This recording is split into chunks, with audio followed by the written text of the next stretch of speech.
Ele me olhou como se eu fosse um convidado inconveniente, não como o homem que criou o filho dele desde o primeiro respirou. O padre ainda falava as últimas palavras quando minha nora se aproximou, segurando o guarda-chuva como quem segura uma arma prestes a disparar. A chuva fina caía entre nós dois como um véu, e por algum motivo, naquele instante, tudo ficou silencioso, até os soluços dispersos dos poucos presentes desapareceram do meu ouvido.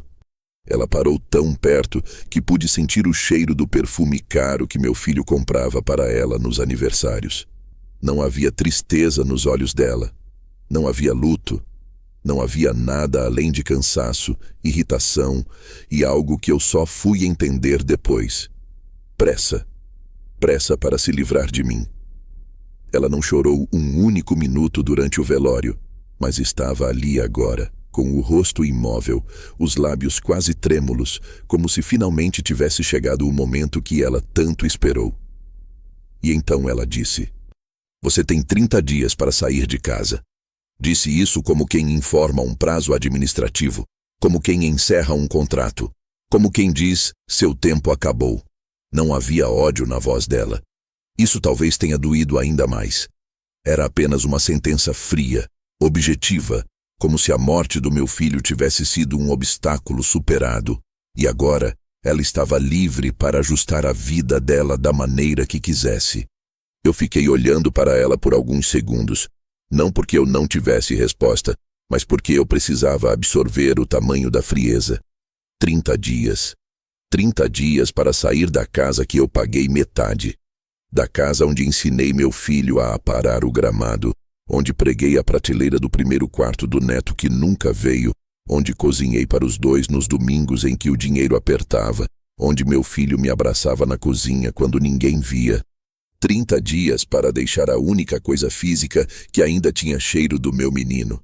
Ela falou baixo, quase sem mover os lábios, como se tivesse medo de alguém ouvir, mas ao mesmo tempo como se desejasse profundamente que eu entendesse bem. Eu não respondi. Não perguntei por quê. Não citei a escritura nem os anos de vida que dediquei àquele lar. Apenas senti uma espécie de vazio quente subir pelo peito e estacionar ali, queimando devagar.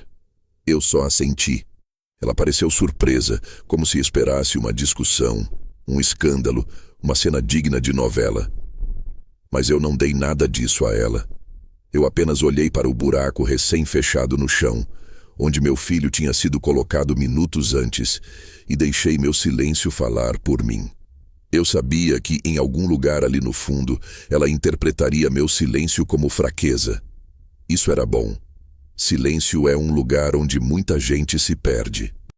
Ela virou as costas rápido, como quem resolve um problema, e foi falar com os pais dela no canto. Eles também não olharam para mim, apenas me evitaram como se eu carregasse alguma doença contagiosa. Talvez eu carregasse mesmo a lembrança viva do homem que ela agora queria apagar da casa, da rotina, da vida. Eu fiquei até a última pessoa a ir embora, porque eu sempre fui o último a sair de tudo quando se tratava do meu filho. Último no hospital, último nos jogos escolares, último no velório. A cova foi coberta e o coveiro acenou com a cabeça para mim, uma forma silenciosa de respeito. Só então eu dei um passo para trás e respirei fundo. O guarda-chuva parecia mais pesado naquele dia. Eu voltei para casa a pé, não porque estivesse perto, mas porque eu precisava sentir alguma coisa além do que estava dentro de mim. O caminho inteiro eu ouvia a voz dela repetindo: 30 dias, 30 dias, 30 dias. Quando cheguei, a casa parecia diferente, mais fria, mais silenciosa, mais vazia. Como se tivesse entendido que agora eu era um convidado temporário, não mais parte de seus alicerces. Meu filho não estava mais lá, e ela queria garantir que eu também não estivesse. Eu entrei, pendurei o casaco molhado, tirei os sapatos na porta como sempre fiz, e sentei na cadeira que meu filho havia restaurado no último outono. A madeira ainda tinha as marcas dos dedos dele. Eu passei a mão devagar pela superfície e senti o peito apertar. Eu não chorei. Não naquele dia. não diante dela. A dor tem seus lugares certos. A casa estava silenciosa, e esse silêncio era quase indecente, porque meu filho tinha sido enterrado horas antes, e ainda assim não havia luto ali dentro. Nem uma vela, nem uma foto virada, nem uma camisa dele fora do lugar. Era como se ele tivesse desaparecido semanas antes e eu tivesse sido o último a perceber. Sentei ali por longos minutos, ouvindo o som da água pingando do meu casaco no chão. E então fiz aquilo que ela jamais esperaria. Eu levantei, fui até o quarto, peguei minha pequena mala, que eu mantinha guardada desde que comecei a pressentir que algo na casa estava mudando, e comecei a guardar minhas coisas. Poucas. Roupas simples, meus remédios, um relógio que meu filho me deu no aniversário de 60 anos, um livro que ele nunca terminou de ler, e a foto dele comigo no lago. A única foto que eu não deixaria para trás, nem que o mundo acabasse.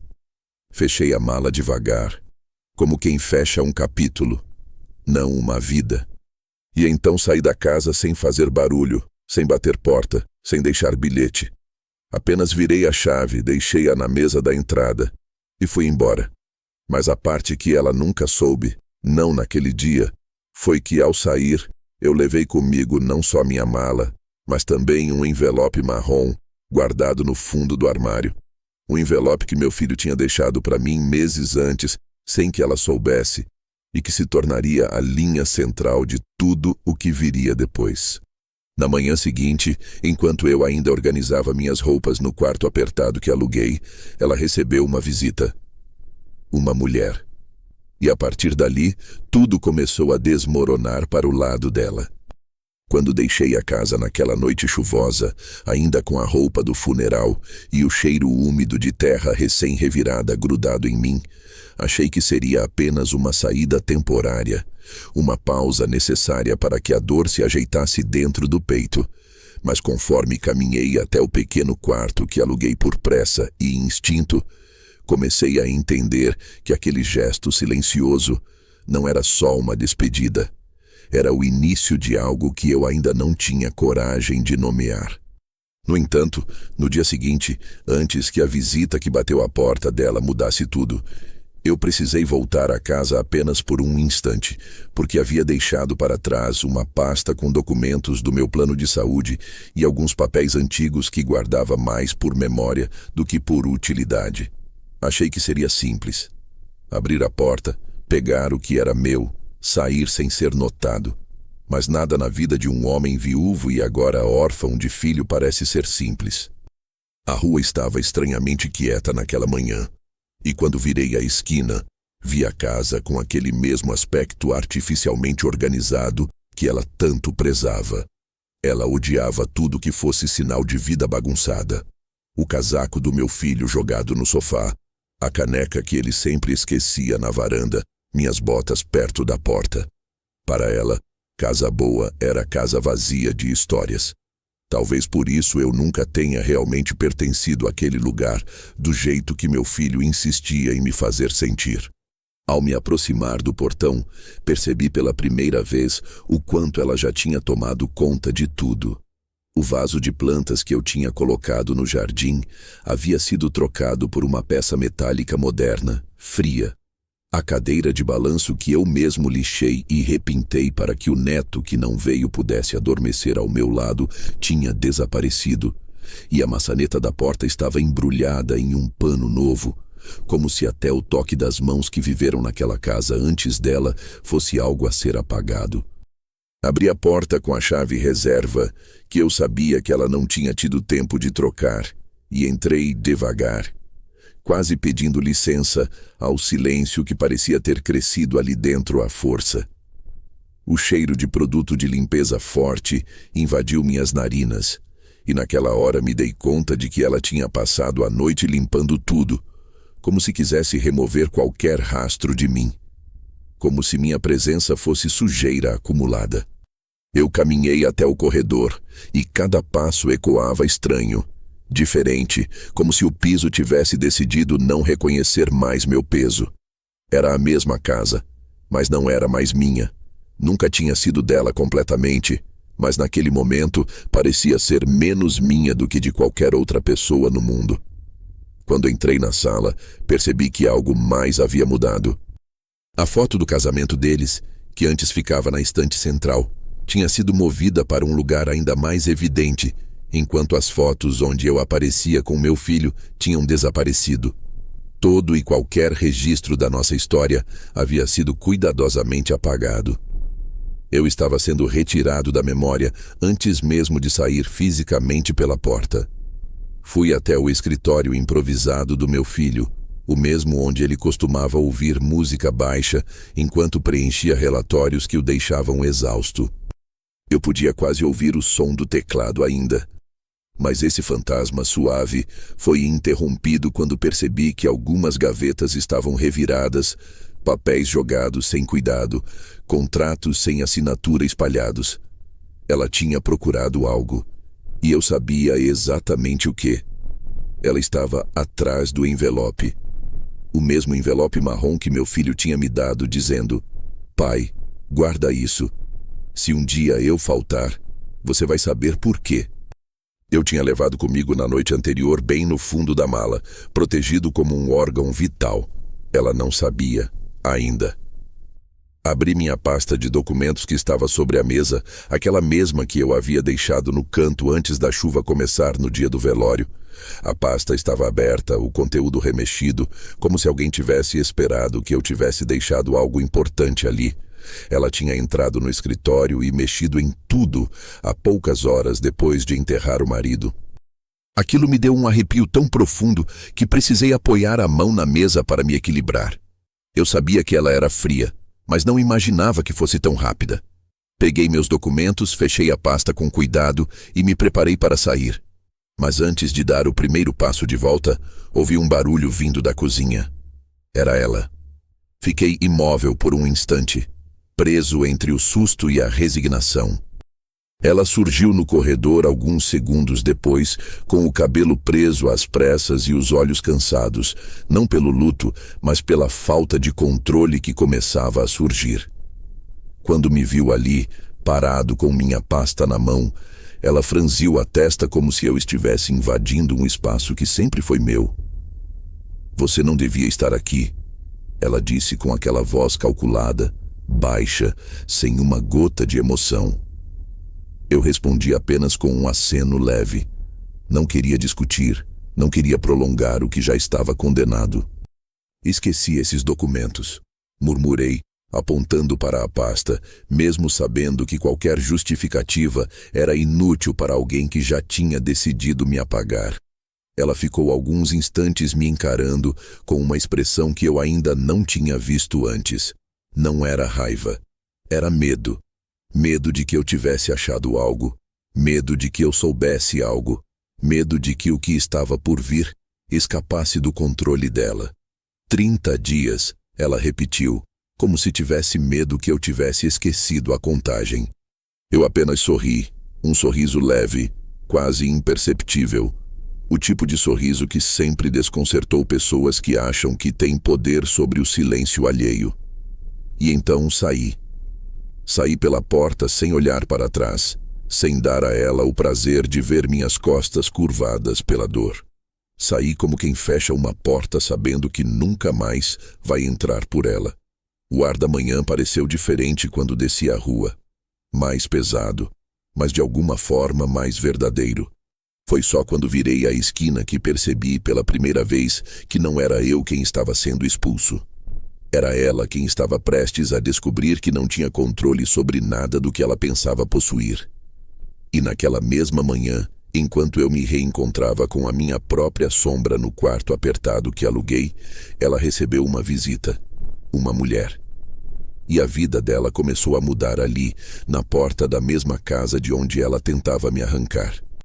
Voltei para o quarto alugado naquele fim de manhã, com a pasta de documentos debaixo do braço, sentindo o corpo inteiro pesar, como se cada passo exigisse mais esforço do que eu tinha para dar. O quarto era pequeno, com paredes que pareciam ter sido pintadas depressa demais, como se alguém tivesse tentado esconder manchas antigas que sempre voltariam à tona. A cama rangia quando eu me sentava, e o guarda-roupa tinha uma porta que não fechava até o fim. Mas ali, naquele espaço apertado, havia algo que eu não sentia há muito tempo naquela casa grande demais, onde eu era tratado como um móvel fora de lugar. Havia calma. Sentei na beirada da cama, coloquei a pasta no colo e tentei respirar fundo. A casa que deixei naquela manhã estava impregnada de uma ausência incômoda, como se alguém tivesse retirado meu filho dela com antecedência e esquecido de avisar. Não havia cheiro dele, não havia vestígio do riso dele, não havia marca da vida que vivemos ali. E ao mesmo tempo havia sinais demais da pressa da minha nora em apagar não só o que eu representava, mas tudo que poderia vinculá-la ao passado que ela agora queria manipular como se fosse papel maleável nas mãos dela. Abri a pasta e comecei a separar os documentos. Mas meu olhar voltava, sem que eu pudesse controlar, para a mala aberta no chão, onde estava o envelope marrom que eu tinha guardado, como se fosse uma segunda alma. Aquele envelope tinha peso, não só físico, mas um peso estranho, um aviso silencioso que meu filho deixou como se estivesse prevendo uma tempestade que só ele via chegando. Toquei o envelope com a ponta dos dedos, mas não o abri. Ainda não. Eu sabia que o que estivesse ali iria mudar tudo, e eu precisava estar inteiro para isso. Deixei-o de lado por um instante e continuei mexendo nos papéis, até que algo me chamou a atenção. Faltavam documentos. Eu conhecia aquela pasta como se fosse uma extensão da minha própria mão. Sabia onde cada papel ficava, sabia qual contrato estava dobrado, qual recibo estava amassado, qual xerox tinha a marca de café que derramei 2 anos atrás durante uma consulta médica. E tinha coisas faltando. Alguns formulários que eu havia deixado ali estavam simplesmente ausentes, como se mãos impacientes tivessem vasculhado todos os cantos em busca de algo. E eu sabia quem tinha sido. Ela tinha passado a noite revirando tudo, abrindo gavetas, procurando rastros, apagando vestígios, tentando encontrar qualquer coisa que pudesse lhe dar vantagem. Só que ela não sabia que eu tinha retirado o único documento que importava. Levantei da cama, caminhei em direção à janela pequena e observei o movimento quase inexistente na rua. Era uma manhã comum para todo mundo, menos para mim e para ela. Porque eu sabia que enquanto eu tentava reorganizar os estilhaços da minha vida, ali naquele quarto minúsculo, ela estava naquela casa grande andando de um lado para o outro, desconfiada, nervosa, tentando entender se eu tinha levado algo sem que ela percebesse. E de fato, eu tinha levado. Não apenas documentos. Levei a única coisa que mantinha a falsa segurança dela, a ignorância. Fechei a cortina e, numa tentativa de clarear a cabeça, sentei novamente. Peguei o envelope e observei meu nome escrito pela letra do meu filho, uma caligrafia que carregava o mesmo traço leve e inclinado que ele tinha desde menino. Por um instante, meu peito doeu como se alguém tivesse enfiado a mão e apertado meu coração com força. O luto é um bicho traiçoeiro. Ele te pega justamente quando você pensa que pode respirar. Pensei em abrir o envelope ali mesmo, mas antes disso me forcei a voltar à pasta e conferir documentos que eram importantes para mim, porque enquanto eu lidava com a dor, eu também precisava lidar com outra coisa: proteção. Foi quando encontrei algo que não esperava. No meio dos papéis havia uma folha que não era minha. Uma impressão amassada, com a logo do banco no canto. Eu a abri devagar, achando que fosse algum extrato antigo que tivesse escapado da organização. Mas não. Era um pedido de renovação de financiamento, no nome dela, com a minha assinatura falsificada no final da página. Meu coração gelou com uma frieza instantânea que quase me fez perder o ar. A assinatura não era perfeita, mas era parecida o suficiente para enganar alguém que não conhecesse minha caligrafia. E ali estava claro. Ela tinha tentado usar meu nome para renovar uma dívida antiga, provavelmente para usar a casa como garantia. Sentei lentamente, como se meu corpo inteiro tivesse ficado fraco. Minha mente começou a reconstruir tudo o que tinha acontecido nos últimos meses. Conversas curtas entre ela e meu filho que terminavam abruptamente quando eu entrava na sala. Telefonemas em volume baixo que paravam quando eu subia a escada. A insistência repentina para que eu assinasse alguns documentos só para atualizar o cadastro. A frieza crescente dela quando percebia que meu filho hesitava em concordar com alguma coisa. Eu sempre achei que fosse só implicância, só mau humor, só desgaste natural de convívio. Mas não. Ela precisava de algo. Algo que dependia de mim. E quando meu filho adoeceu, quando ele começou a ter dificuldades para trabalhar, quando os exames começaram a chegar com resultados nebulosos, eu percebi que ela ficou ainda mais tensa, mais irritada, mais impaciente.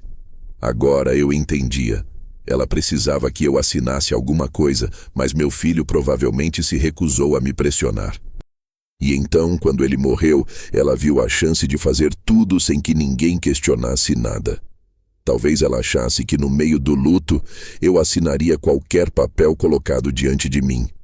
Talvez ela achasse que eu desistiria de viver ali e que tudo ficaria em nome dela. Só que eu não tinha assinado.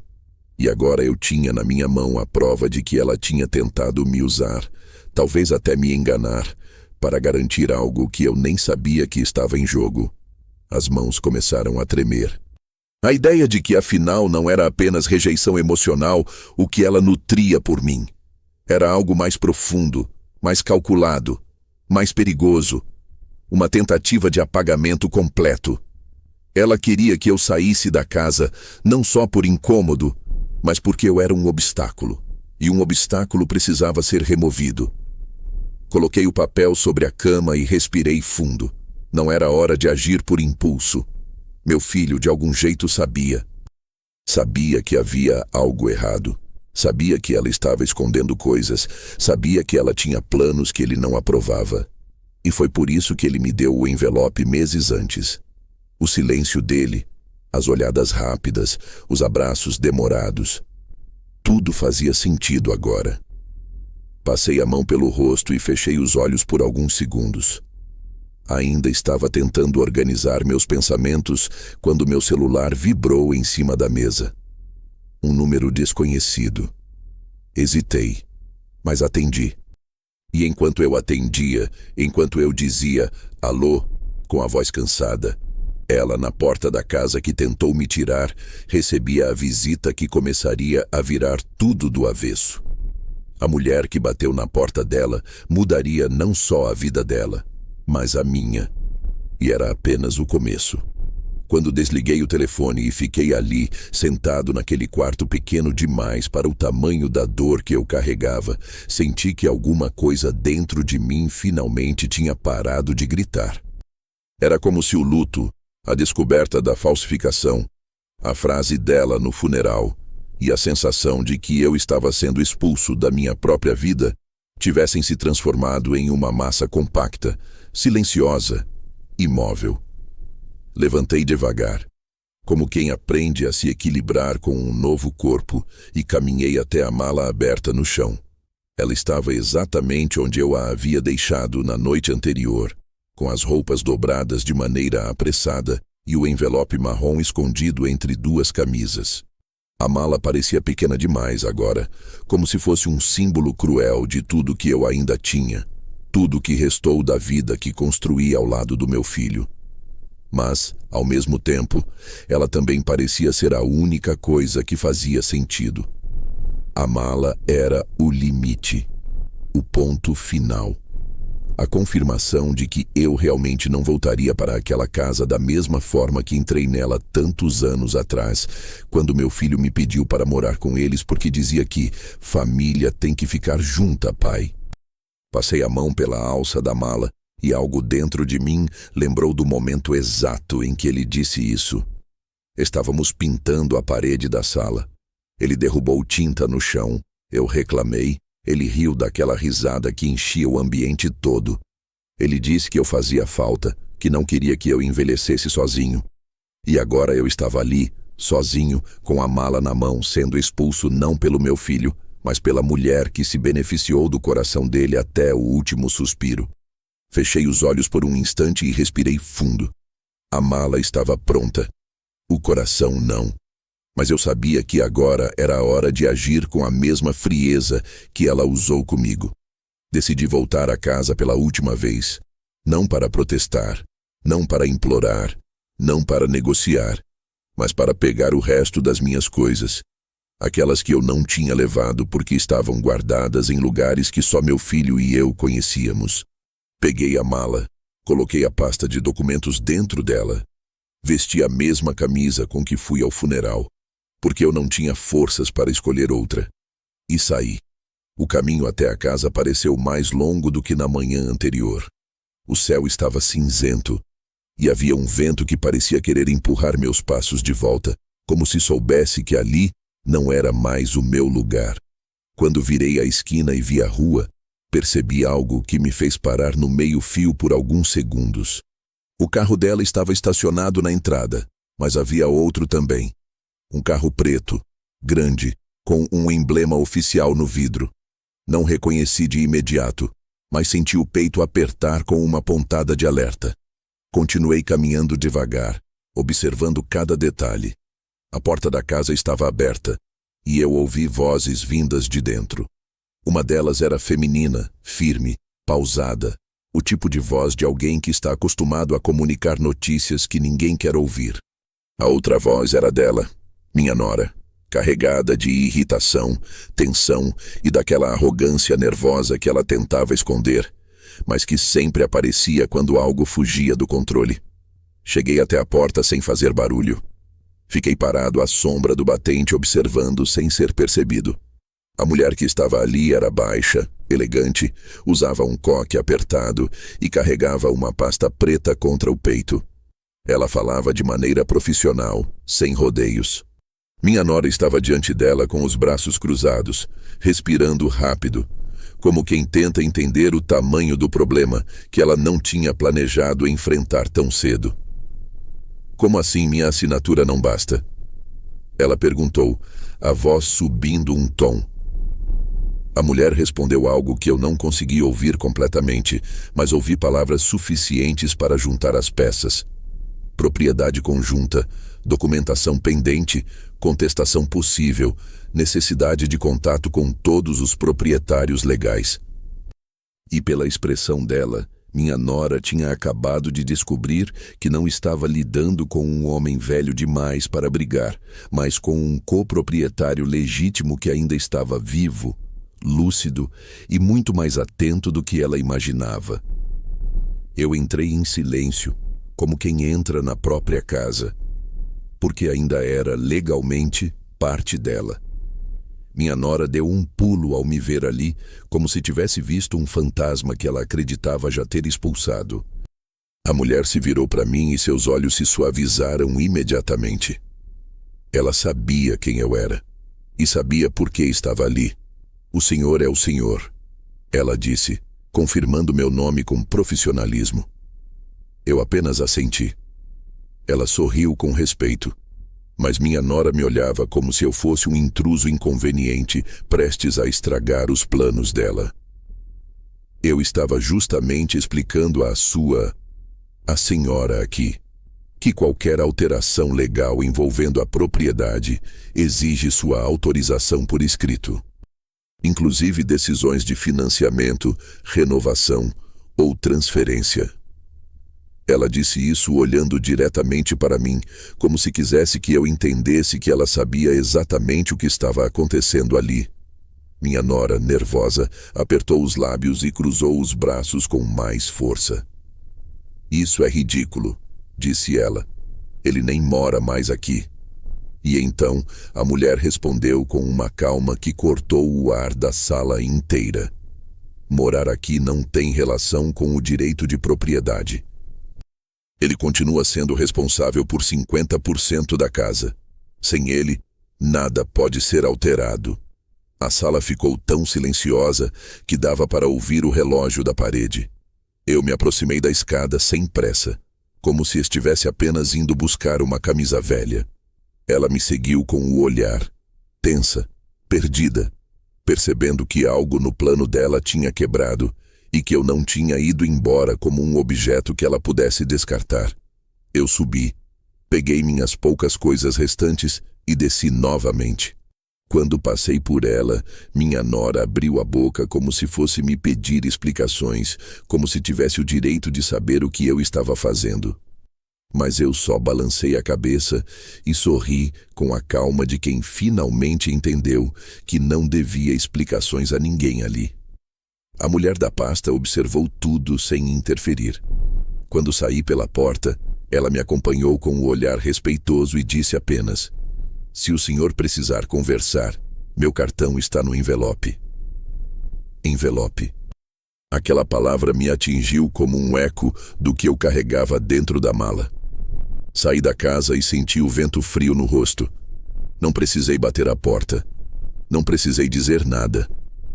A mala parecia mais leve agora, mas só porque eu sabia que ela começaria a carregar um peso muito maior do que o que tentou colocar nos meus ombros.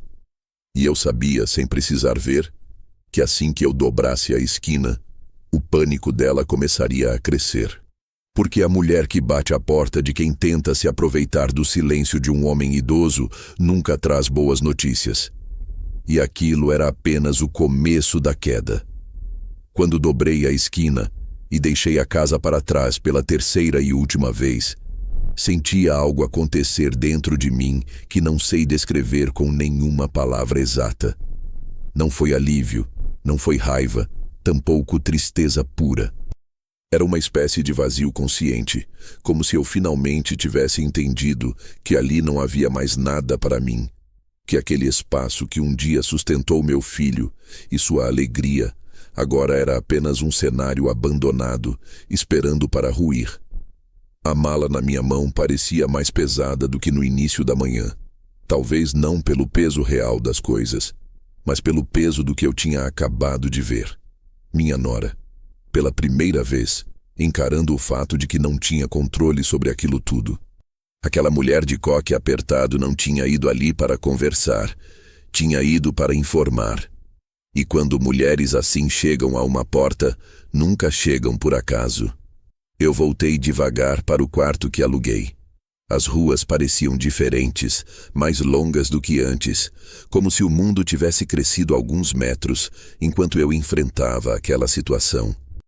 O ar estava úmido, o céu carregado, e cada passo parecia ecoar uma mistura de lembranças que vinham e iam sem ordem.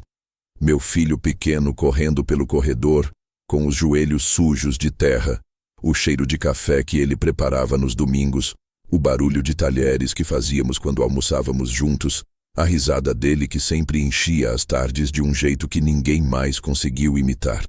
Cada lembrança vinha com uma pontada fina de dor, como se o luto estivesse afiado e tentando cortar qualquer parte minha que ainda estivesse inteira. Quando cheguei ao quarto, fechei a porta devagar e deixei a mala escorregar até o chão. Sentei na cama e, por um instante, tudo que eu tinha segurado dentro de mim começou a se mover, como um rio represado demais. A cama era pequena, com lençóis ásperos que cheiravam a sabão barato. A luz que entrava pela janela era fraca, filtrada por uma cortina fina e cansada. Tudo ali parecia improvisado, temporário, uma vida colocada dentro de um retângulo de paredes brancas que não pertenciam a mim. Mas, curiosamente, foi a primeira vez em dias que senti que podia respirar sem ser observado. Tirei os sapatos, deixei-os no canto e fiquei olhando para a mala por longos minutos.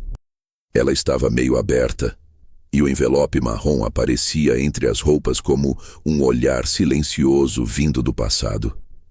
Era o único ponto de cor naquele quarto apagado. Eu sabia que precisava abri-lo. Eu sabia que era a hora. Meu filho não guardaria algo tão importante sem motivo. Ele não colocaria meu nome naquele envelope, escrito com tanto cuidado, se aquilo não fosse absolutamente essencial. Mas antes disso, meu corpo inteiro começou a tremer de uma forma que eu não esperava. Não era frio, era luto. Aquele luto que eu não tive espaço para viver no funeral, porque fui recebido com prazos, olhares duros e voz de expulsão. O luto que não entrou na casa porque ela não permitiu. O luto que eu escondi enquanto via a cama dele vazia, a xícara dele na prateleira, o casaco pendurado atrás da porta. O luto que ficou preso entre a dor e a raiva.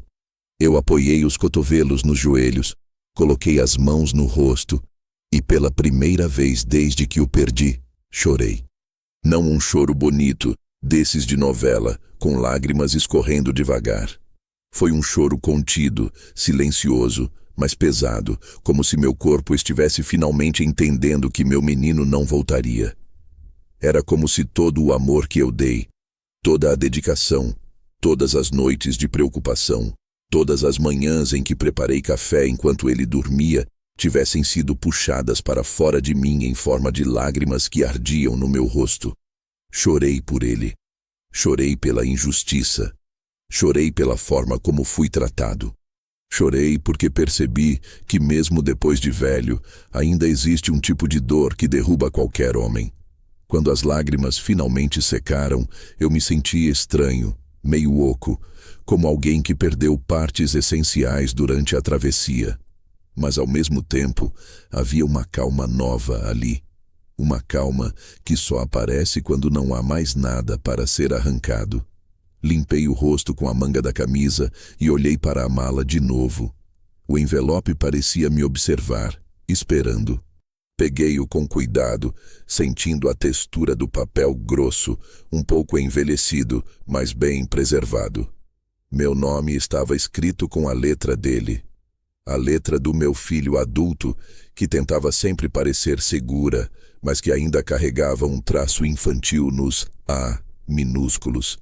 Eu passei o dedo por cima das letras, como quem toca uma última lembrança. Sentei-me melhor na cama, encostei as costas na parede, respirei fundo e abri o envelope. Lá dentro havia vários documentos dobrados e uma carta. A carta veio primeiro. O papel era simples, mas a caligrafia dele fez meu coração apertar.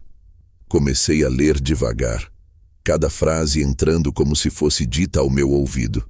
Ele falava sobre preocupação, sobre decisões que ele estava tentando tomar, sobre responsabilidades que pesavam mais do que ele conseguia admitir.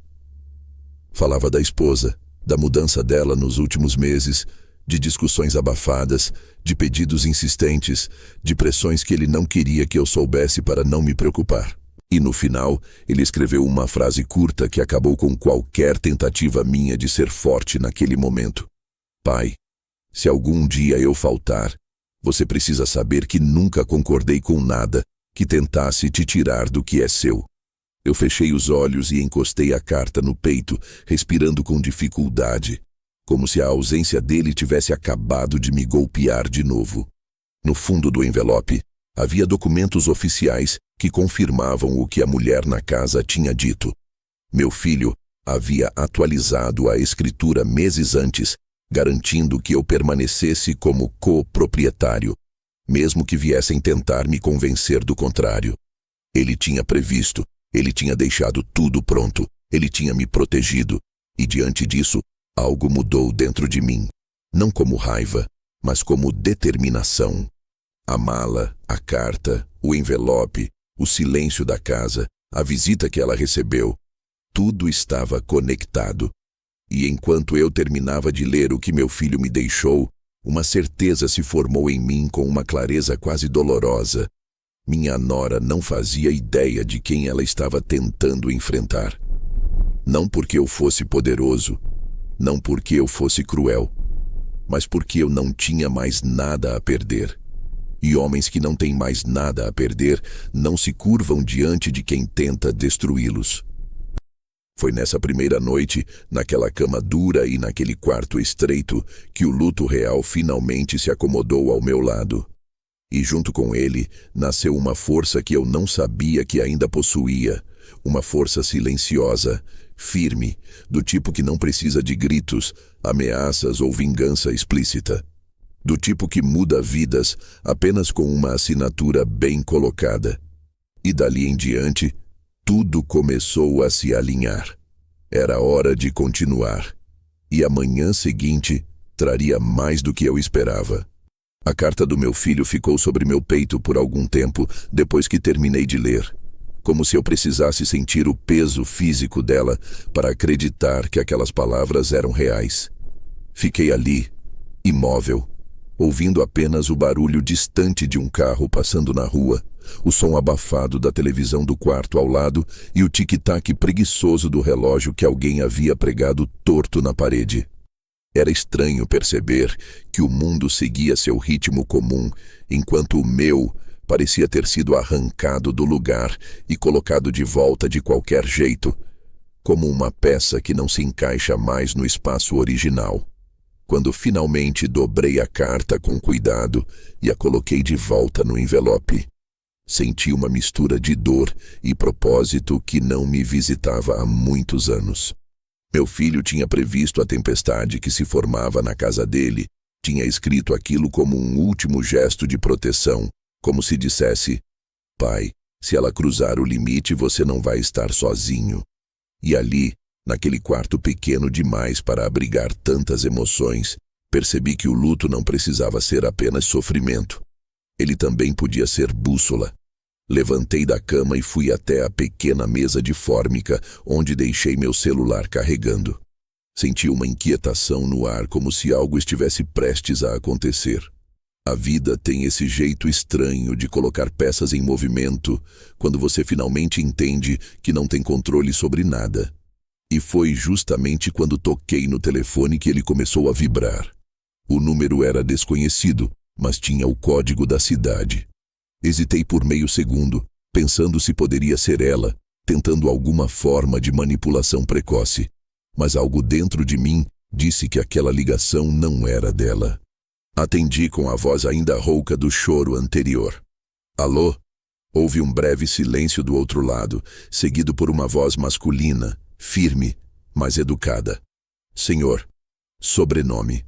Sou Carlos Azevedo, da equipe jurídica associada a um processo em andamento ligado ao imóvel do qual o senhor é coproprietário. Meu corpo ficou tenso. O mundo inteiro pareceu parar, como se estivesse segurando a respiração junto comigo. Ele continuou: eu estou ligando porque o seu nome aparece como parte essencial em uma situação que requer sua ciência imediata. Caminhei até a janela e puxei a cortina fina com 2 dedos. O céu ainda estava nublado, mas havia um raio de luz tentando romper as nuvens, como um pequeno esforço do dia para parecer menos pesado. Eu não respondi de imediato. Ele entendeu o silêncio como um pedido de esclarecimento. O senhor tem alguns minutos? Preciso explicar o que está acontecendo, ou pelo menos o que começou a acontecer hoje pela manhã. Eu disse que sim, com um fio de voz, e então ele começou. Carlos explicou que a mulher que foi à porta da minha nora, a mesma que peguei conversando com ela na sala, não era apenas uma funcionária qualquer, mas uma representante judicial enviada para confirmar irregularidades detectadas nos últimos movimentos financeiros e administrativos do imóvel. Movimentos feitos sem minha autorização.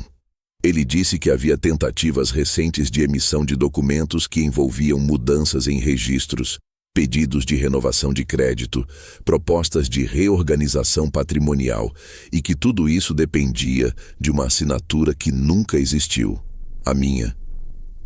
Enquanto ele falava, minha mente reconstruía a cena da minha nora diante da porta, a tensão no rosto dela, o desespero mal contido. Ela havia tentado seguir adiante com um plano que exigia minha retirada completa, não só da casa física, mas da posição de coproprietário. E isso me acertou com uma dor estranha. Eu conhecia a ambição dela, conhecia a frieza, mas não imaginava que ela seria capaz de tentar reescrever a história de um lar onde eu vivi, onde meu filho viveu e morreu, como se eu fosse apenas um nome inconveniente numa escritura. O que isso significa exatamente? Perguntei, tentando manter a voz estável. Carlos respirou fundo antes de responder. Significa que algo muito sério pode estar acontecendo, senhor. Significa que a pessoa que reside no imóvel tentou, de diferentes maneiras, obter vantagens legais sem o seu conhecimento. E isso pode configurar fraude. Minha mão apertou a cortina sem perceber. O tecido pareceu se rasgar levemente entre meus dedos, mas eu não consegui soltar. Ele continuou. O que trouxe minha atenção para o caso e o motivo da minha ligação é que seu filho fez atualizações recentes na documentação, deixando explícito que o senhor deveria ser informado imediatamente se qualquer movimentação ocorresse. Estamos cumprindo o que ele determinou. Meu peito apertou de novo, não pela dor, mas pela confirmação silenciosa de que meu filho tinha visto mais longe do que eu. Ele sempre viu. E o que acontece agora? Perguntei. Agora, senhor, o senhor precisa saber que a pessoa que esteve na casa hoje não foi para conversar. Ela foi para notificar. Algumas irregularidades já estão sendo analisadas, e isso abre caminho para uma investigação formal. Não posso entrar em detalhes ainda, mas posso lhe garantir que o senhor está protegido pela lei e pelo que seu filho deixou registrado. Sentei na beira da cama outra vez, mas não porque estava cansado. Era como se aquelas informações precisassem entrar no meu corpo devagar, sem pressa, para não transbordarem tudo de uma vez. Ele continuou falando, explicando processos, prazos, termos que eu tentava acompanhar. Mas no fundo, eu só pensava em duas coisas. Meu filho sabia, e minha nora estava prestes a perder muito mais do que imaginava. Depois de alguns minutos, a ligação terminou com a promessa de que, em breve, eu receberia documentos oficiais para assinar, confirmando minha posição no processo. Agradeci. Desliguei e fiquei olhando para o celular, como se ele pudesse responder perguntas que eu ainda não tinha coragem de fazer em voz alta. Foi então que senti algo mudar dentro de mim. Um deslocamento lento, quase imperceptível, mas real. Era como se o luto que me esmagou na noite anterior tivesse se transformado em outra coisa. Não vingança, não raiva. Algo mais parecido com clareza. Uma clareza que me dizia que eu não precisava correr, não precisava brigar, não precisava levantar a voz. Eu só precisava continuar exatamente como estava. No silêncio. Porque o silêncio, eu finalmente percebia, era o maior medo dela. E naquele exato momento, enquanto eu guardava o celular no bolso e me levantava devagar, minha nora abria a porta de casa para encontrar outra visita. E aquela manhã, seria o início de tudo que estava prestes a desmoronar. A manhã avançava sem pressa enquanto eu permanecia no quarto, caminhando de um lado para o outro como alguém que tenta organizar pensamentos que ainda não aceitaram ser domados. A ligação de Carlos havia deixado em mim uma sensação estranha, uma mistura de alerta e confirmação, como se partes da realidade que eu sempre senti, mas nunca nomeei finalmente, estivessem se encaixando como peças de um quebra-cabeça que meu filho começou e que agora eu precisava terminar. Olhei para a carta dele novamente, como se buscasse nela algum tipo de instrução invisível. E talvez estivesse ali, não nas palavras escritas, mas no gesto. Ele sabia que eu precisaria de força. Ele sabia que ela tentaria moldar a vida ao redor dela até que ninguém mais tivesse voz. Ele sabia que, na falta dele, eu seria o alvo. E foi pensando nisso que me sentei no canto da cama e respirei fundo, tentando absorver tudo o que estava por vir. A manhã estava silenciosa, mas aquele silêncio não era leve. Era o tipo de quietude que se instala antes de um evento decisivo. Eu sabia disso. Ela não. E enquanto eu tentava compreender a dimensão do que havia sido iniciado naquela casa, um segundo acontecimento se desenrolava a poucos quilômetros dali, na porta que ela achava que poderia fechar para sempre para mim. A verdade é que eu não sabia naquele momento que outra visita estava acontecendo. Mas mais tarde, quando me contaram, eu consegui imaginar cada detalhe como se estivesse vendo de perto, porque tudo fazia sentido demais. Minha nora estava na cozinha, segundo me disseram depois, andando de um lado para o outro, tentando organizar em palavras uma narrativa que pudesse justificar a presença da mulher da pasta preta. Ela teria dito a si mesma que era apenas um mal-entendido, uma verificação rotineira, algo que seria resolvido assim que ela encontrasse alguma brecha para empurrar por baixo do tapete. Ela sempre foi assim. Nunca lidava com problemas, apenas empurrava, escondia, mascarava. Como quem cobre rachaduras com tinta, sem se preocupar com o quanto a parede já estava podre por dentro. Talvez ela estivesse no celular, talvez estivesse preparando café com as mãos trêmulas, talvez estivesse ensaiando o que diria quando eu voltasse, se eu voltasse, tentando imaginar qual argumento emocional ainda poderia usar para me convencer a assinar qualquer coisa. Mas foi aí que a campainha tocou, e segundo me relataram, ela congelou. Não porque fosse incomum alguém aparecer pela manhã, mas porque, depois da primeira visita, qualquer nova batida na porta soava como ameaça. Ela demorou alguns segundos até caminhar até o corredor, e antes mesmo de abrir a porta, já estava com o maxilar travado, como se precisasse se preparar para outra investida contra o castelo frágil que ela tentava sustentar. Quando finalmente abriu, encontrou uma mulher completamente diferente da primeira. Não havia pasta preta, não havia roupa formal, não havia semblante de autoridade jurídica. Essa era outra figura, uma mulher mais velha, talvez na casa dos 50 e poucos, com olhar firme e postura, que dizia que ela não tinha ido ali pedir permissão. Dizem que minha nora mal conseguiu dizer pois não, antes de a mulher levantar os olhos e perguntar pelo nome completo dela. O nome dito de forma inteira, completa, sem diminutivos, com uma precisão que fez o estômago dela revirar. Minha nora, segundo testemunhas, respondeu de forma hesitante, como se já soubesse que aquilo não terminaria bem. Foi então que a mulher abriu a bolsa e tirou um envelope. Não um envelope marrom como o meu, mas um envelope branco, grosso, selado oficialmente. Um envelope que trazia não só notificações formais, mas informações que até então estavam escondidas sob camadas de confiança quebrada. Ela entregou o envelope com a mesma tranquilidade com que alguém oferece um copo de água. Minha nora tentou perguntar do que se tratava, mas a mulher apenas disse: "Sugiro que leia agora. É importante." Minha nora pegou o envelope com a ponta dos dedos, como se estivesse tocando algo quente demais. A mulher permaneceu ali, imóvel, esperando. E então, quando minha nora abriu o envelope e começou a ler, seu rosto perdeu a cor. Era um documento detalhando a atualização da escritura do imóvel, feita pelo meu filho meses antes, aquela mesma atualização que eu já tinha visto no envelope marrom no meu quarto. O documento deixava claro que qualquer tentativa de alterar, vender, refinanciar ou transferir qualquer fração da casa exigia a assinatura presencial e reconhecida do coproprietário. Eu, o mesmo coproprietário que ela tentou expulsar aos gritos abafados entre sorrisos educados. O mesmo homem que ela tratou como um peso. O mesmo homem que ela acreditou estar vulnerável demais para reagir.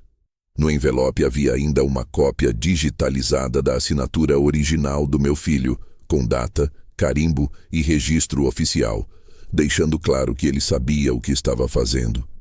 E pior para ela, havia uma notificação que lhe dava prazo para apresentar justificativas sobre as tentativas recentes de movimentar o imóvel sem autorização. Uma notificação que poderia, dependendo da investigação, abrir processo. Dizem que ela tentou argumentar, dizendo que era viúva, que não sabia, que estava em luto, que tudo aquilo era demais para ela. Mas a mulher apenas respondeu com frieza: "Seu luto não muda a lei." Foi nesse instante que minha nora percebeu que a casa não era dela, que nunca foi, que ela tinha vivido todos esses anos acreditando que, removendo uma peça, o tabuleiro inteiro se reorganizaria ao favor dela. Mas aquela peça, eu, não tinha caído. A mulher recolheu a assinatura de recebimento, guardou o bloco na bolsa, olhou diretamente nos olhos dela e disse uma última frase antes de virar as costas e sair. Seu sogro já sabe de tudo. E agora, oficialmente, toda a instituição também. A porta fechou, e o silêncio naquele corredor foi tão denso que, segundo me disseram, a própria casa pareceu suspirar, como se finalmente tivesse exalado a verdade que ela tentou esconder por meses. Naquele exato momento, eu estava no meu quarto, passando a mão pelo envelope marrom mais uma vez, sem saber que a defesa que meu filho me deixou estava sendo aplicada com precisão cirúrgica na porta da mulher, que tentou me arrancar da própria história. E ainda que eu não tivesse visto nada com meus próprios olhos, eu senti, como se algo dentro do ar tivesse mudado, que aquele era o primeiro golpe real, não causado por mim, mas causado pela verdade que ela tanto tentou enterrar. Depois que a mulher deixou o envelope nas mãos dela, algo começou a acontecer naquela casa que nenhum vizinho conseguiu ignorar. Era como se as paredes, tão acostumadas ao silêncio controlado que minha nora impunha, finalmente tivessem rachado por dentro. Dizem que ela ficou parada por longos minutos no corredor, segurando o envelope com os dedos rígidos, olhando fixamente para as páginas sem realmente enxergar. O documento era claro, objetivo, sem espaço para interpretações convenientes. Era a assinatura do meu filho, reconhecida, datada. Era o reconhecimento de que eu era parte daquela casa tanto quanto ele. Era a prova de que ela não poderia apagar minha existência, nem mesmo se tentasse refazer a história inteira. E ela tentou. Deus sabe o quanto ela tentou. Mas agora, com aquele envelope aberto em mãos, o castelo que ela tinha construído com tanta frieza começou a ruir. O processo foi silencioso no início, mas devastador. Enquanto isso, eu estava sentado no pequeno quarto que aluguei, mexendo na carta do meu filho como quem procura pistas, não de um crime, mas de amor. Eu relia as linhas e relia de novo, tentando imaginar em qual momento ele percebeu que a própria esposa estava tramando algo que colocaria em risco tudo o que ele considerava sagrado. A casa, o lar, a família. Meu filho nunca foi desconfiado, mas o olhar dele nos últimos meses tinha mudado. Ficou mais cansado, mais atento, como se ele estivesse tentando proteger duas vidas ao mesmo tempo, a dele e a minha. Agora fazia sentido, tudo fazia, e enquanto essa compreensão se acomodava lentamente dentro de mim, como um livro que finalmente encontra seu lugar na estante certa, do lado de fora daquela casa, as primeiras migalhas da verdade começaram a cair, onde ela não poderia mais recolher. A vizinha da frente, uma mulher de olhos atentos e língua ligeira, viu a visita da funcionária jurídica mais cedo, viu a cara pálida da minha nora, viu as mãos tremendo, e não precisou de muito para imaginar que algo estava errado. Ela foi a primeira a comentar. Não por maldade, mas porque naquele bairro ninguém guardava silêncio quando sentia cheiro de tempestade. Era quase um instinto. E quando a segunda mulher bateu à porta, a mesma vizinha observou tudo da janela. Viu a entrega do envelope branco. Viu minha nora levar a mão à testa. Viu a postura da visitante. Postura de quem está ali para cumprir obrigação, não para consolar. E foi isso que bastou para que as pessoas começassem a se perguntar o que estava acontecendo. Em bairros assim, perguntas não andam sozinhas, elas se multiplicam. Um comentário atravessou a cerca para o vizinho do lado, que por sua vez comentou com a esposa, que por sua vez comentou com a irmã, que por sua vez comentou num grupo de mensagens onde minha nora, até então, era vista como a viúva dedicada, a mulher abandonada pela tragédia, a vítima perfeita das circunstâncias. Mas nada disso sobrevive ao primeiro sinal de incoerência. Porque quando a narrativa é frágil, basta um sopro de verdade para que tudo desabe. E esse sopro veio na forma de uma pergunta simples que todas as pessoas daquele grupo, daquele quarteirão, daquele ciclo social fizeram ao mesmo tempo. Por que duas pessoas oficiais foram até a casa dela no mesmo dia? A partir dali, o fio da meada começou a se desenrolar. Minha nora tentou, desesperada, conter a situação. Fechou as janelas. Ignorou as mensagens.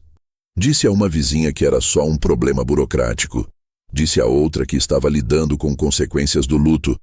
Disse a uma terceira que não sabia exatamente do que se tratava. Mas quanto mais justificativas ela inventava, mais evidente ficava que algo estava sendo escondido. E nenhum grupo de vizinhos tolera mistério mal contado. Enquanto isso, eu estava no quarto observando a luz da tarde quebrar na parede, criando sombras que se moviam devagar, como se fossem pedaços soltos de passado. A ligação de Carlos ecoava na minha mente. Ele tinha dito que meu filho deixou claro que eu deveria ser notificado. Ele tinha dito que havia tentativas de movimentações ilegais envolvendo o meu nome. Ele tinha dito que estava tudo registrado. E foi nesse instante que percebi algo que nunca tinha considerado antes. Eu não precisava mover um dedo. Tudo estava se movendo sozinho. Eu era apenas a peça central de uma história que ela tentou controlar, mas que, ironicamente, escapava por entre os dedos dela como areia fina. Era a verdade, não eu, que estava começando a destruí-la.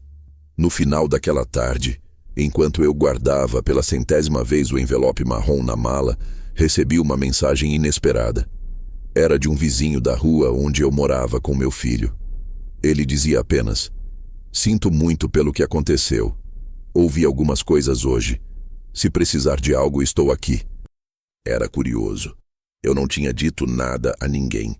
E, no entanto, a rede estava se formando sozinha, como se a verdade tivesse sua própria maneira de escapar e encontrar abrigo em quem ainda tinha alguma empatia. Ao mesmo tempo, do outro lado da cidade, minha nora enfrentava o início de um cerco que ela nunca imaginou que enfrentaria. Uma das vizinhas, a mesma de olhar atento, bateu na porta dela. Não por curiosidade, mas por preocupação sincera. Perguntou se estava tudo bem. Perguntou se precisava de ajuda. Perguntou se queria conversar. E minha nora, com a cara ainda marcada, respondeu algo duro, curto, agressivo, como sempre fazia quando se via pressionada. A vizinha não gostou do tom. Voltou para casa e comentou com outra: "Ela não parece uma mulher que está sofrendo, parece uma mulher que está escondendo alguma coisa." E assim, como uma fagulha que encontra madeira seca, comentários começaram a se espalhar.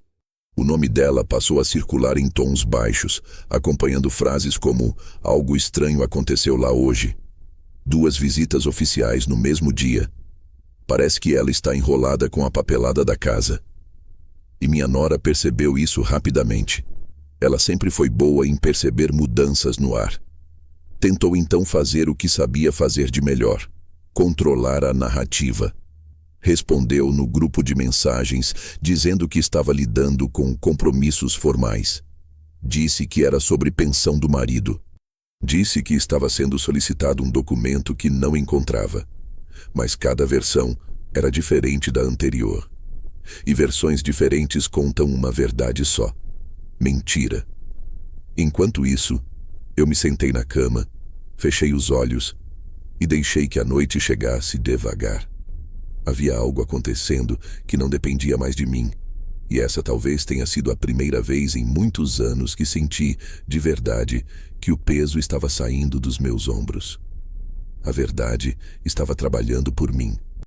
O luto do meu filho estava sendo honrado, e a queda dela não viria pelas minhas mãos. Viria pelas dela. E o mundo, pela primeira vez em muito tempo, estava começando a ver. Naquela noite, enquanto o mundo lá fora parecia se reorganizar de forma quase imperceptível, eu permaneci sentado no mesmo canto da cama, observando a parede à minha frente, como se ela pudesse me devolver respostas que eu ainda não tinha coragem de formular. O ar do quarto estava quente demais, e eu abri a janela para tentar fazer entrar algum vento. Mas a única coisa que entrou foi o barulho distante de um rádio ligado em algum lugar da rua. Era uma música antiga, uma que meu filho cantarolava quando era adolescente. E aquilo me atingiu com uma delicadeza tão dura que precisei fechar os olhos por alguns segundos. A vida, por mais cruel que seja, sempre encontra uma forma traiçoeira de tocar nas feridas certas. Quando abri os olhos, a rua continuava a mesma. Carros passando devagar, gente caminhando sem pressa, como se ninguém ali imaginasse que, a poucos quilômetros de distância, uma casa inteira estava começando a desmoronar silenciosamente. Eu senti um peso no peito, não de tristeza, mas de entendimento. Um entendimento profundo, daqueles que só chegam quando o silêncio se instala de forma definitiva dentro de um homem. A verdade estava fazendo o trabalho dela. Eu não precisava intervir. Não precisava confrontá-la. Não precisava ir até a casa para exigir explicações que ela jamais daria com sinceridade. Na verdade, qualquer tentativa de enfrentar minha nora seria apenas combustível para a narrativa que ela sempre tentou controlar. A do sogro complicado, do velho teimoso, do homem difícil que não se adaptava. Era isso que ela queria. Era isso que ela sempre quis. Que eu perdesse o controle, que eu batesse a porta, que eu levantasse a voz. Que eu desse a ela a desculpa perfeita, mas eu não dei. E não daria. Era essa falta de reação, esse silêncio que ela nunca conseguiu prever, que estava corroendo as estruturas que ela achava que dominava. Mais tarde, naquela noite, recebi outra mensagem inesperada. Desta vez, não era de um vizinho nem de alguém que eu conhecia diretamente. Era de uma mulher chamada Sandra, que se identificou como assistente administrativa do condomínio onde eu morava antes de ir para a casa do meu filho. Ela disse que ouviu rumores estranhos sobre mim, sobre problemas legais, sobre dívidas e disputas familiares, e que queria confirmar se eu precisava de ajuda jurídica. Eu respirei fundo antes de responder. A mentira sempre tem pernas curtas, mas braços longos. E minha nora, sentindo a ameaça se aproximar, provavelmente havia tentado espalhar uma versão que a protegesse antes que a verdadeira história viesse à tona. Agradeci a Sandra e disse que estava tudo sob controle. Ela respondeu com um "se precisar de algo, me avise", e encerrou ali. Não demorou para que outra mensagem chegasse. Depois outra. Pessoas que eu nem lembrava de ter conhecido começaram a me procurar. Algumas com preocupação sincera, outras com curiosidade disfarçada. A narrativa estava escapando do alcance dela, e eu percebi que nada era mais ameaçador para alguém como minha nora do que perder o domínio das versões. Era isso que a destruía, não eu. Enquanto isso, naquela mesma noite, ela fazia o oposto de mim. Tentava desesperadamente fechar portas. Mandou mensagens individuais para vizinhos, tentando corrigir as próprias narrativas, mas se confundiu nas mentiras. Mandou recados no grupo, apagou 2, postou outro, depois alterou. E quanto mais tentava controlar, mais evidente ficava o desespero. Dizem que ela chegou a ir até a casa da vizinha da frente, a mais curiosa, tentando explicar que aquelas visitas eram apenas procedimentos formais. Mas a vizinha, que já tinha ouvido outra versão na manhã anterior, percebeu a discrepância imediatamente. E nada destrói uma história tão rápido quanto 2 versões contraditórias contadas pela mesma pessoa. Enquanto isso, eu tentava entender outra coisa, algo mais profundo, que vinha crescendo dentro de mim desde a ligação de Carlos. Era como se eu estivesse assistindo à minha própria vida se desdobrar diante dos meus olhos, não como protagonista ativo, mas como alguém que finalmente havia entendido a força de simplesmente não reagir. Eu não precisava enfrentá-la para colocá-la diante das próprias escolhas. Não precisava gritar para ser ouvido. Não precisava bater na porta dela para exigir respeito. O respeito estava vindo de outro lugar. Do fato de eu ser, pela primeira vez em muito tempo, um homem que não se curvava. E isso, eu percebia agora, era mais devastador para ela do que qualquer confronto direto. Lembrei-me então da última conversa que tive com meu filho antes dele adoecer mais gravemente. Ele estava sentado na varanda, segurando uma caneca de chá, e me disse algo que na época passou despercebido, mas agora soava como profecia. Pai, tem gente que só revela quem é quando percebe que não pode te usar. E ali estava, a revelação inteira, completa, distorcida apenas pelo próprio reflexo dela. A queda dela não aconteceria por causa de uma decisão minha, mas por causa da decisão dela de tentar me apagar. E essa verdade estava começando a criar um efeito dominó que nenhum esforço dela conseguiria deter. Mais tarde, já passando das 11 da noite, enquanto eu tentava me deitar, ouvi meu celular vibrar mais uma vez. Era uma mensagem curta, enviada de um número que eu reconheci imediatamente. Um número que eu tinha apagado do celular poucos dias antes, mas cujo código ainda perfurava a memória como uma agulha fria. Era a mensagem dela, minha nora. Apenas 2 palavras. Precisamos conversar. Li e reli várias vezes, cada releitura acendendo uma compreensão diferente. Ela não queria conversar. Ela queria controlar. Ela queria reorganizar a narrativa antes que fosse tarde demais. Ela queria evitar o que já estava acontecendo, o espalhamento da verdade, a perda do controle, o início do processo oficial. Eu coloquei o celular ao meu lado e fiquei olhando para o teto por longos minutos. A escuridão do quarto parecia mais pesada que o normal, mas não era desconfortável. Era, de certo modo, acolhedora.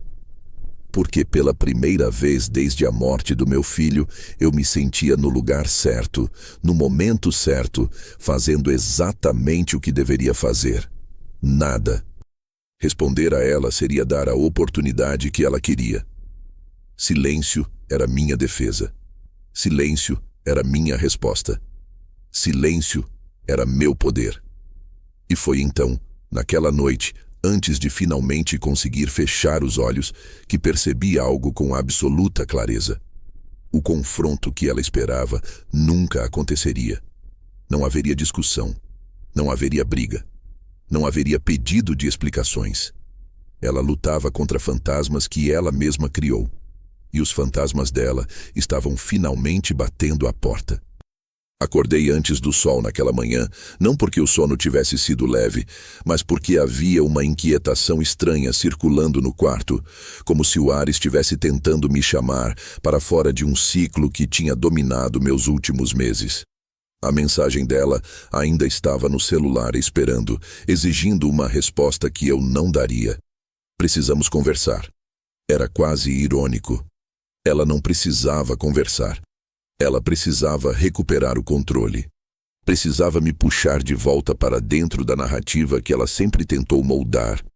Aquela em que eu era o velho frágil, emocionalmente manipulável, um homem que poderia ser empurrado de um lado para o outro como peça descartável. Mas o curioso é que quando finalmente entendi que não precisava responder, tudo dentro de mim se reorganizou. Era como se, de repente, o silêncio fosse um idioma que meu filho havia me ensinado sem eu perceber.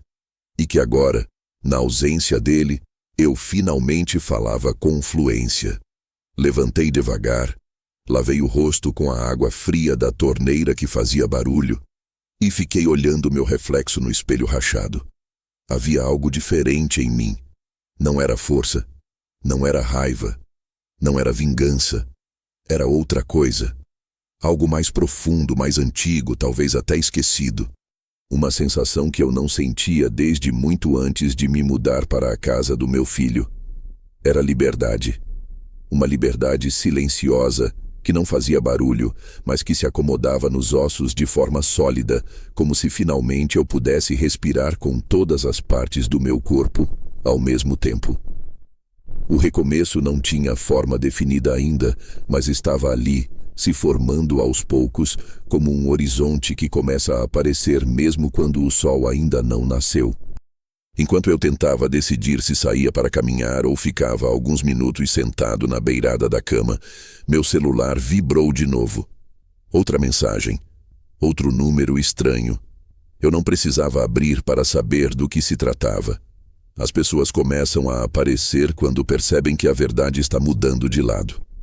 Eu simplesmente virei o aparelho de tela para baixo e deixei em silêncio.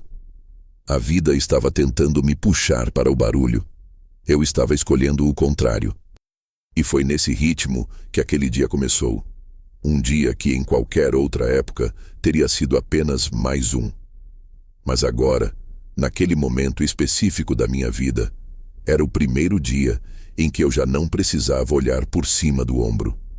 O processo jurídico estava em andamento, a investigação estava aberta, a vizinhança estava falando, a máscara dela estava caindo e eu estava finalmente percebendo que meu papel ali não era empurrar a verdade. Era apenas não impedir que ela avançasse. Eu saí para caminhar quando a manhã ainda estava fria. As ruas pareciam mais claras do que nos dias anteriores, como se o mundo estivesse fazendo algum esforço para combinar com a mudança silenciosa que acontecia dentro de mim. Enquanto caminhava, percebi que não sentia raiva dela. Isso me espantou. Eu deveria sentir ódio, talvez.